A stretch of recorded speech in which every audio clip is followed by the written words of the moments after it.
Hey people, I had Googled Mela and I found a book with a ton of information on Tartary, and I'm fixing to give you several thousand years of Tartarian history. They've been around since the birth of Abram, and they kind of just disappeared in the end of the 19th century. So I'll leave you links, and I'll try to stay on subject. I got so much information that there's too much I want to get out. But they're the main reason that China had built this 1,000 miles of wall here. And so Gary had asked me about the Tartary, and from when I looked at it in maps, I told him it was ancient word for territory, because when I'd find it, they wouldn't have cities. It would be big, vast, open spaces like the Wild West, the cowboys, and they lived in tents. They wouldn't be cities around Tartary. But I was backwards. I believe the word territory come from the Tartarians and not the other way around.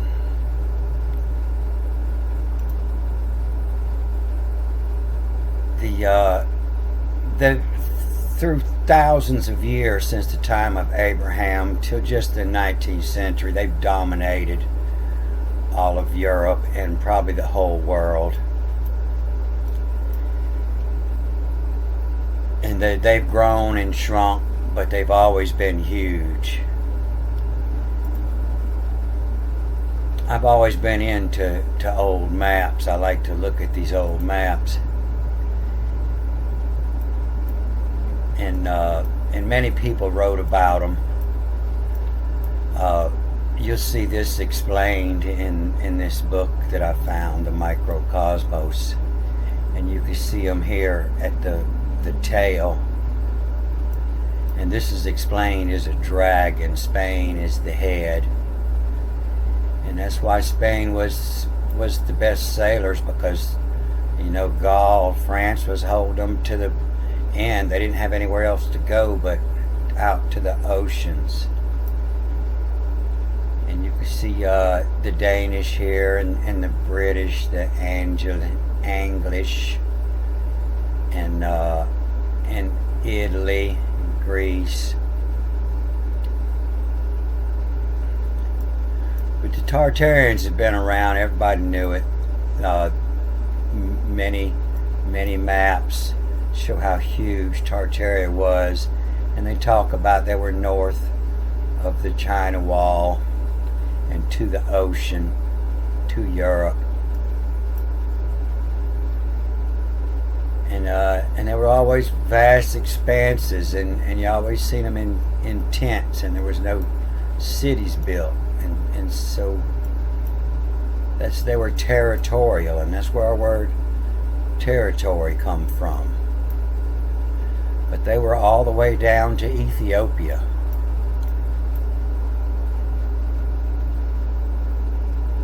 So I'm going to try to stay on subject. There's so much information in this book that I'm going to try to get a lot of it out. I think you'd be interested in.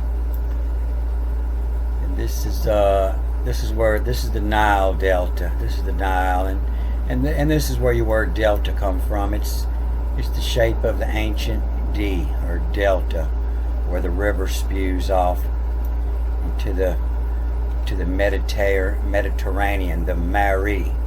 And Mare is a sea. Anywhere you have to drive through a choke, like this, where your word married come from. And anywhere you have to ride through a choke to get to an ocean is a Mare.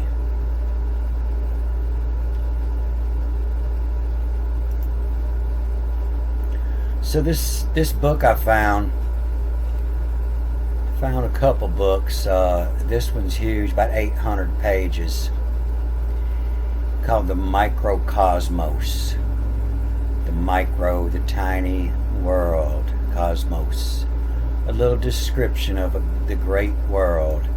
This is the 6th edition from 1633. I think the first one was around 1621. I think the first one was printed, and it's by Peter Halen, and he was English, born 1599, end of 1599. Went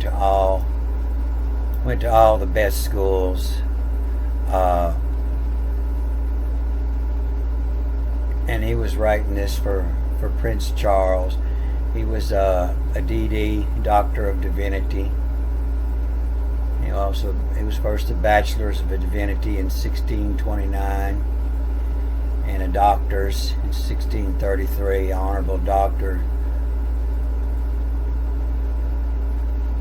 And was also he was a fellow. He was elected as a fellow member of the Academy, of the Learned Academy.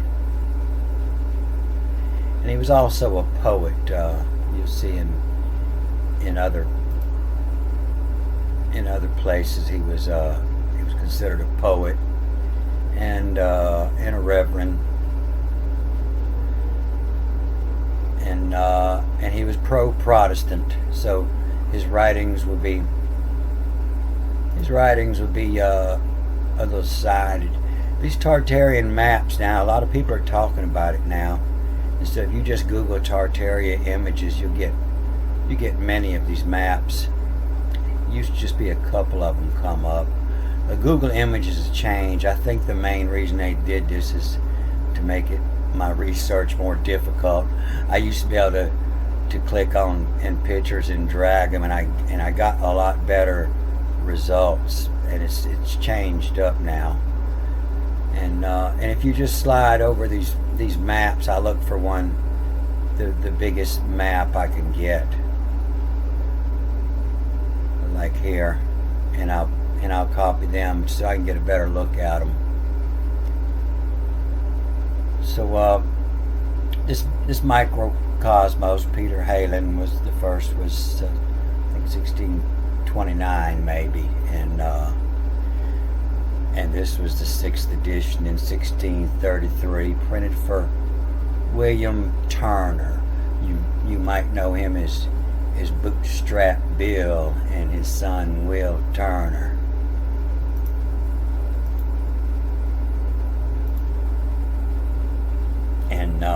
And Robert Alott, Bob Alott. I guess Bob Alott couldn't swim very well, but he bobbed well. So there's a huge amount of information in here, and this would go on for hours and hours. I'd like to read the whole thing to you. And somebody had asked me when I was reading these books why I pronounced the S or the F as a S, but you have to look real close. The F has a little line on it, and the S it's missing, and there'll be a couple other things twisted in here. You'll see often the W be 2 V's, and sometimes they'll have an R upside down. You have to watch closely, slow down to get a better reading of them. So I'm going to start in this other book. It's a little later to start the beginning here. The Present State of the Universe. These are old history books, an account of the rise, births, names, matches, children, and near allies of the present chief princes of the world. Their coat of arms, mottos, devises, liveries, religions, and languages. And this starts the beginning of it. This old Zan, this TZ. Every time you see that, that's our X. And when you're searching for these words, sometimes if you replace that with an X, you can find them instead of a TZ. But this will be XAIN, Zanzon. And this was the builder of the wall.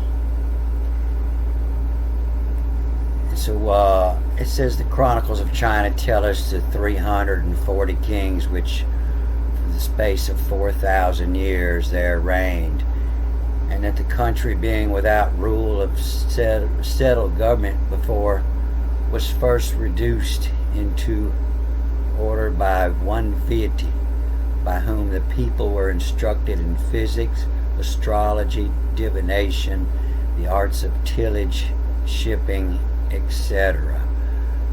Of this king's race there were said to have been 270 kings who held the state 2,257 years. The last of them was the Zanzan, who being ill-neighbored by the Scythians, not yet called the Tartars. And so they were the Scythians before they were called the Tartars. Is said to have built the vast wall extended 400 leagues. League is a nautical mile, and most writers say it was 1,000 leagues, 1,000 nautical miles. In the length, parting Tartary from China, having at the end of every league a strong rampart or bulwark continually garrisoned. This is little houses every mile that have a watch house, and so the writings say that the Tartarians actually began in China when the people they got tired of building the wall. The people had slain the king wall builder, the Zanzan.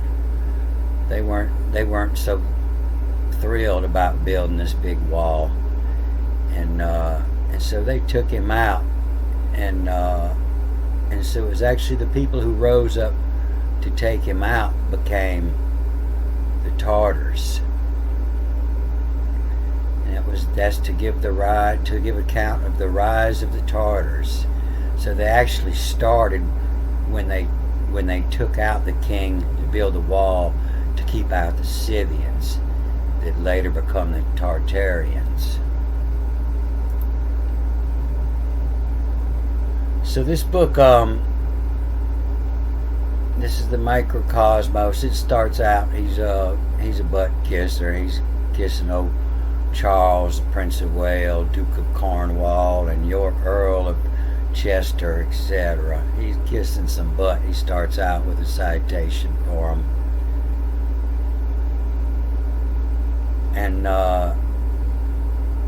And you have to read all the beginnings. A lot of it is, as you can see, he's trying to show off his skills in poetry. He's just trying to show off his knowledge. It's his place to show off. And to his brother, here's some poetry to his brother.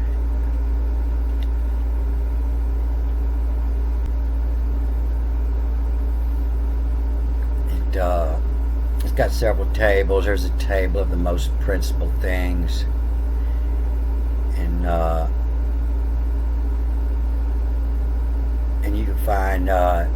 you can find these pages and learn more about these things in here, and you learn that the guns are a lot older than what you thought. The Chinese had the guns at the same time that Israel left Egypt, is what these writings say.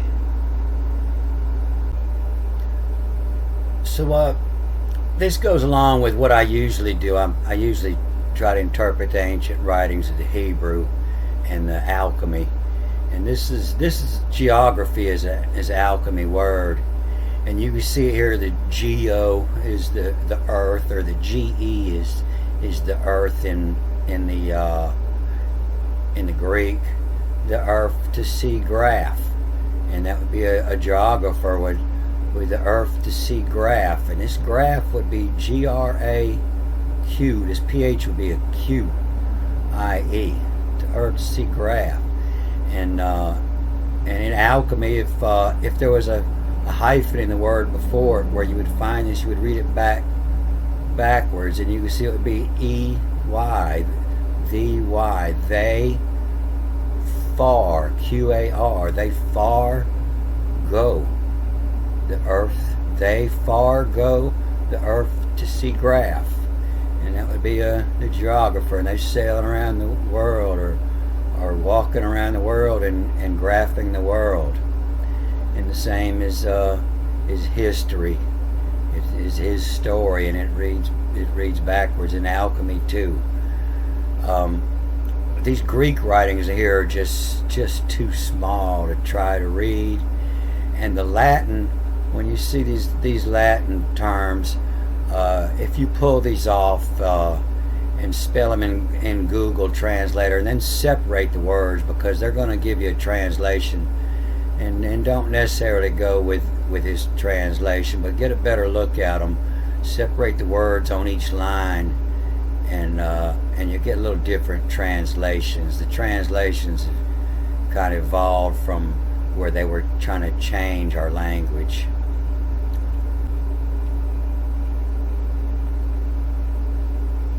And so here's the wise words of, as geography without history hath life in motion, but no random, or but at random and unstable. And to history without geography, like a dead carcass, hath neither life or motion at all. And so he's telling why they put the geography with the history, so you get a better idea of why things happen and what exactly they mean when you put them in a place and time. This word viz you'll see in here, and you could replace that as vav to is, and so saying three there are which will bid fair for it to is the crim. So that it is the crim tartar, the crim, the cream, the rulers, the crims, the wine rulers. So down here, page 649, it starts talking about Tartaria. It talks about it all throughout here, because when it's talking about borders of other countries. But it's bounded on the east and the Eastern Ocean. That's be the Pacific. On the west with Muscovia, Moscow, and the Moldavia. On the north with the Scythic and the frozen ocean and the North Ocean, and on the south with the ocean of Capsaicum, and the hill of Taurus is connected to the walls of China. So this country extended itself from the east to the west, 5,400 miles wide. That's twice as wide as the United States, and 3,600 miles north to south. So it's about 4 times the size of the United States, probably. This country is known of old by the name of Scythia, whose inhabitants were the posterity of Magog, the son of Japhet. That's one of the 3 sons of Noah, Shem, Ham, and Japhet, the youngest one. And so it's called the first Magogians. Gog and from Gog, Magog, from Gog. So Scythius was their first king. And there's several inhabitants, as Mila hath write down. That's what I was telling you. I was looking for writings of Mila when I found this. And you see here this W is just 2 V's, double V or W. The U, the V, and the W are all meaning connected. We're the first Isedons. The men who rejoice most at their parents' death, of whose heads trimly wrought and rounded with gold, they turned the skulls of their parents to make carousing cups. So when they went out drinking, they drank out of their parents' skull that was lined with gold. They paint themselves, every one, the more noble as he was, the more deformed. The more piercings and tattoos you had, the more deformed, more stained, the more noble you were.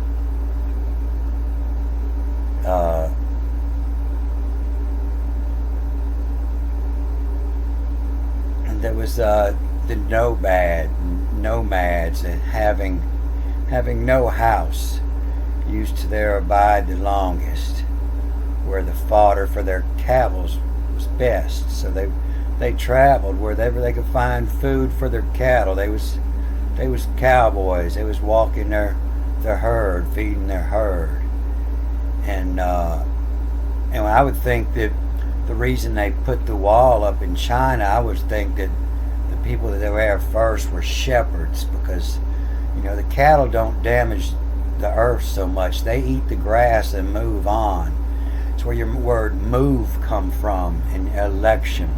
When the cows see that all the grass is eat up, want to see a better, he'll look up and he'll see better grass down the road, and he'll holler, moo, moo, it's time to move.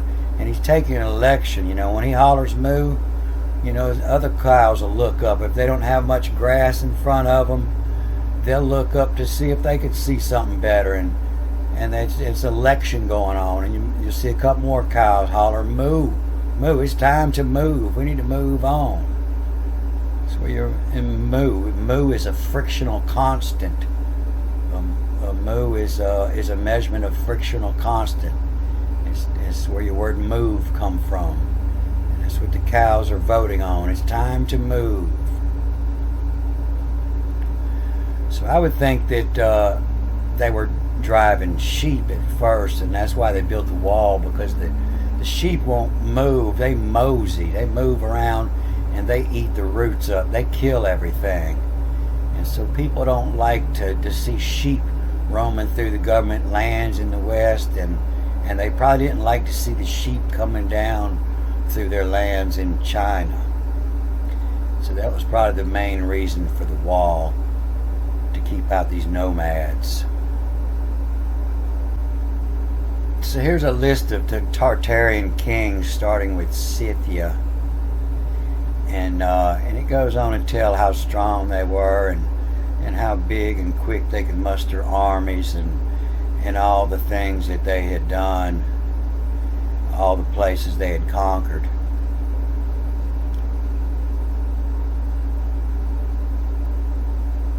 And it talks about some alchemy,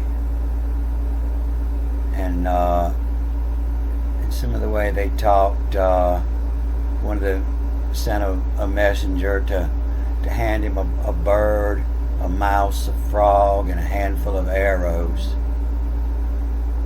And Darius had conjured the Scythians, had submitted these, delivering to his hands the earth, air, water, and arms. But he was misinterpreting, because what they were saying was, if you could fly like a bird, or swim like a frog, or crawl through the ground like a mouse, you might make it before you see the arrows of the Scythian army. And his misinterpretation of that is what got his armies cut off and killed. So the Tartarians, they were the badass. Nobody messed with them. There was a controversy between the Egyptians and this people of antiquity, which was the last pronounced to be the long of the Scythian, which this verdict, the Scytherum gens semper antiquissima. And you'll see that he interprets a lot of these ancient Greek sayings. But like I say, if you pull these up and separate them per line and look at the different meanings for the words, you can pull out different interpretations of these Greek sayings through here.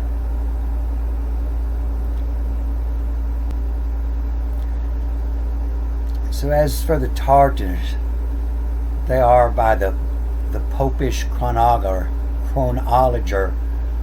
Genevard, said to be the offspring of the 10 tribes of the Salomonesser led away captive.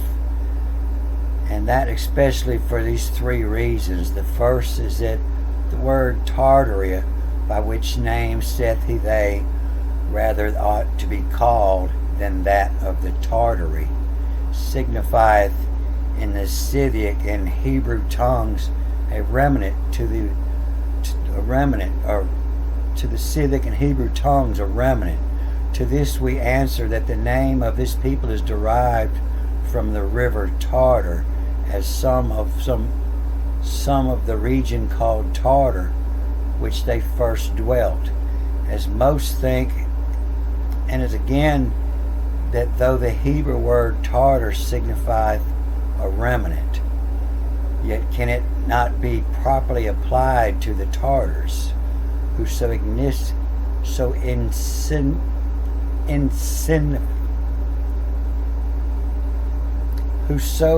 infinitely exceed the Jews.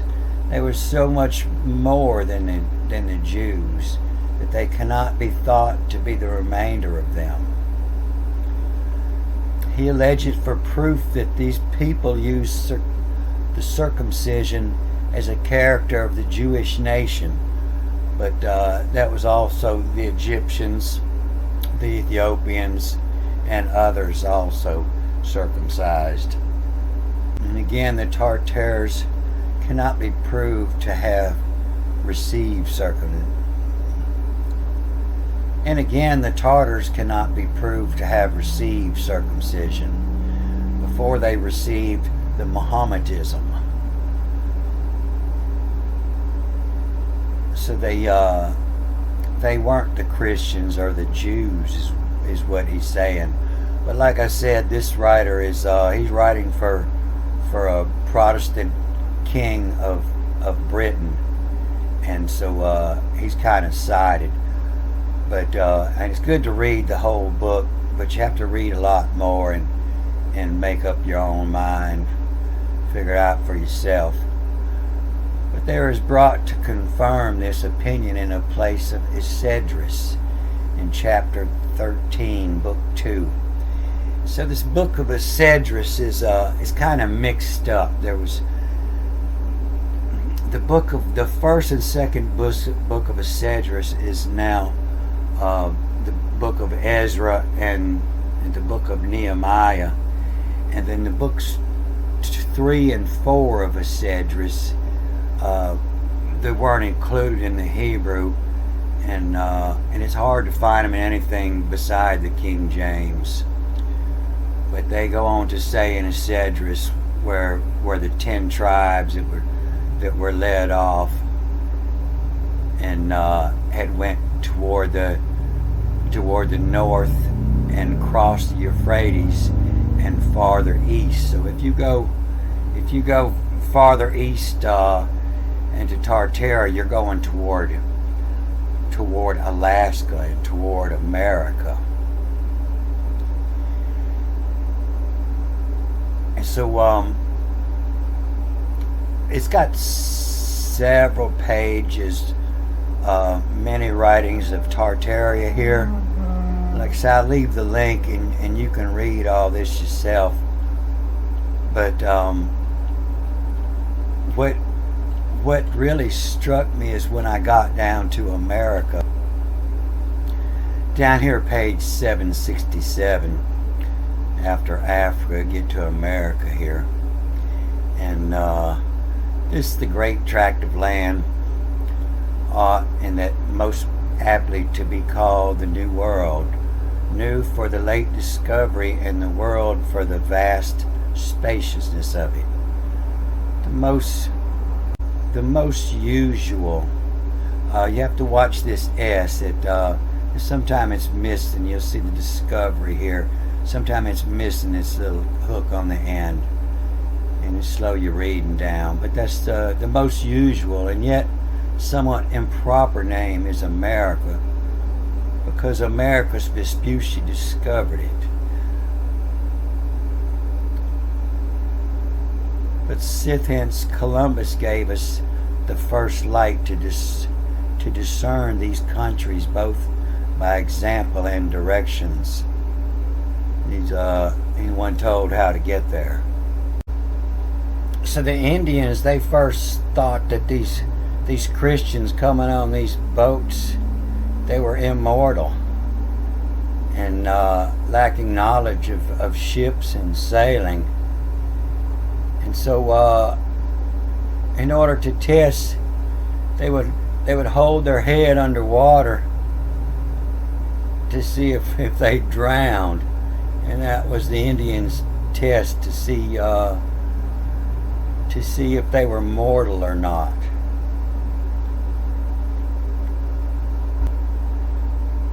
Here down on page 771, they are without question the progeny of the Tartars, which may be proved by many arguments, some negative, some also affirmative. The negative arguments are they have no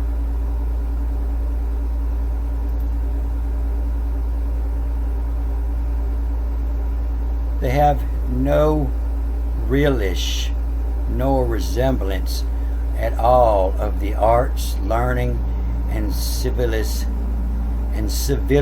of Europe. Secondly, their colors showeth them not to have descended from the Africans, but being no black men in all this country, but some few which inhabit the sea coasts over against Guinea and Africa, from whence they are supposed by some tempest to have been brought hither. Thirdly, they have not the least token or shew of the arts or industry of China, India, or any civil region on this side of Asia. The affirmative arguments prove first that they came from Asia, next in particular from Tartary.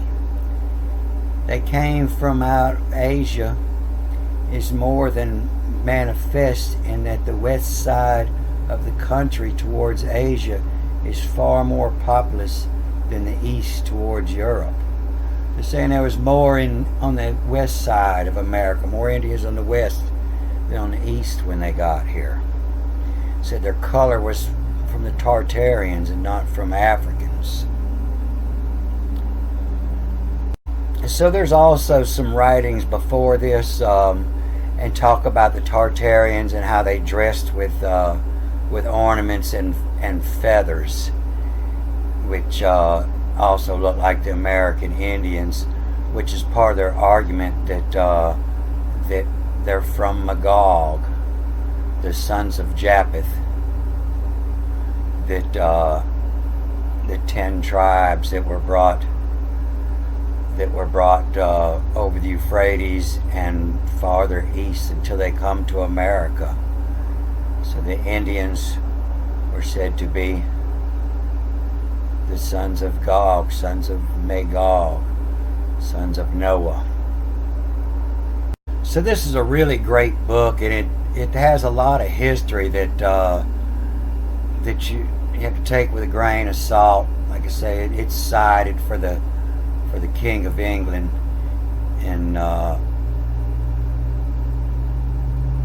and for the Protestants.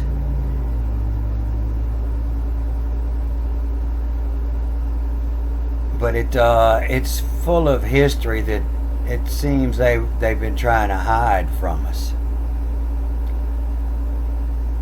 And I hope everybody would check this out. Like I say, it's a free Google ebook. You can download it so you can read it anytime, or you can just go to Google eBooks and blow it on up big enough so you can read it. And like I say, I got here, I was looking for writings of Malay, which I'd found in the Hebrew. And so I started doing this about 3 years ago, and I want to go back and touch up on something that I've learned in the 3 years. So this is Genesis 1. And when I first started, I was trying to break these down, the alchemy, to figure out what the words meant. And I knew that there was a language there on top that would roll off the tongue, because, the book was just the world's bestseller, #1 bestseller. That means it's there for everybody. And so what it says is in receipt. B is in receipt, bear, from yell. And I learned on the first day, when I was trying to break this, that's when I learned that when a word starts with A, to read it backwards, M-Y-E-L-A, from yell. And then when a word has the hyphen, it means to read the next word backwards and then forwards. So this is now not E-A-U-R, but it's R-U-A-E-A-U-R. To row the oar. Row, R-U-A, row the oar. So this from Yale, I figured out what it was, and it has to do with the heavens, as the stars passed over in the 24 hours a day, or throughout the year, they turn around. And last month I got to thinking, I went over here to John, and to John 1, in the beginning was the Word, and the Word was with God, and God was with the Word. And so a lot of them say the Word was God, and so it's what it says is in arch on, HN is on, in arch on C logos, on the see the logos. And so it's not necessarily the words, but it's the logos. So this in receipt, to bear, from a yell, to the same form. SM is sometimes it means the name, depending on the letters around it. It has a T, this means writings.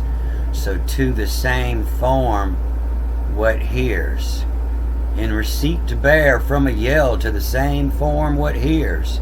And that means the same form, those like me that hear. And so this is the 4-letter name of God that's never spoken, is Y-E-L. It's yelled. It's never spoken, it's yelled. In receipt, bear, from a yell, to the same form what hears. Whereas 8, 2, and this is not formless. 2 means to form. When you're trying to form leather or form wood, you 2 in it. From 8, 2, to form. To be 2, va be 2. To be connected. Which shack, all in place. The tomb, the to from. Where which, from yell. From repedal, in place, them form. So this Turu, or where, W-R-W-H, where which from yell, more hopped, all in place, them from. So in receipt, to bear, from a yell, to the same form what hears. Whereas 8, 2, to be connected, switch shack, to husk, all in place. Tomb, where which from yell, more hopped, all in place, them from. And so when 4 go down, 4 hop, more hopped, all in their place.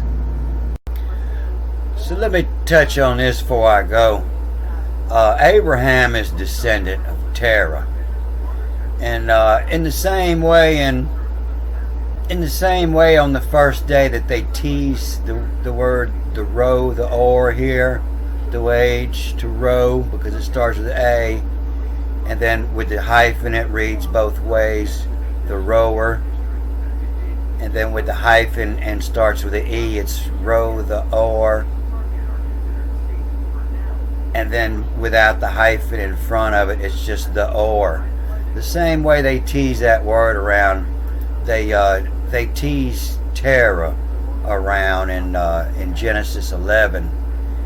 You'll see it here, the Terah, and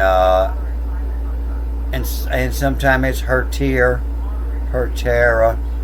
but it's said that Terah took Abraham to the other side of Euphrates, to Ur, and Ur is on the south side of the Euphrates, so they would have been up there in Terah.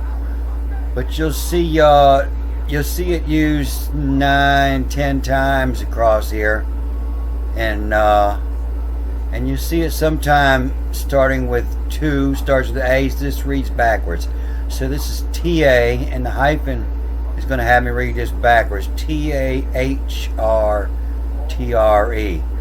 The territory. The tar, T-A-H-R, Tartary, T-R-H. The Tartary. But you see this, it's teased around several different ways in this Genesis 11. It comes up mostly, and you won't see it much more. So Terah was the father of Abram, which is the father of all Israel. Alright, this is long. I'm going to cut this off here. Good day. Hope you share this, subscribe, and I'll go on to do that John 1:5, and I'll get a reading on it, and it shows you'll see a lot of these words, and you'll know a lot of these words. You'll be able to pull them up on your dictionary and get the meanings, and you'll see that they're not quite right. All right, good day.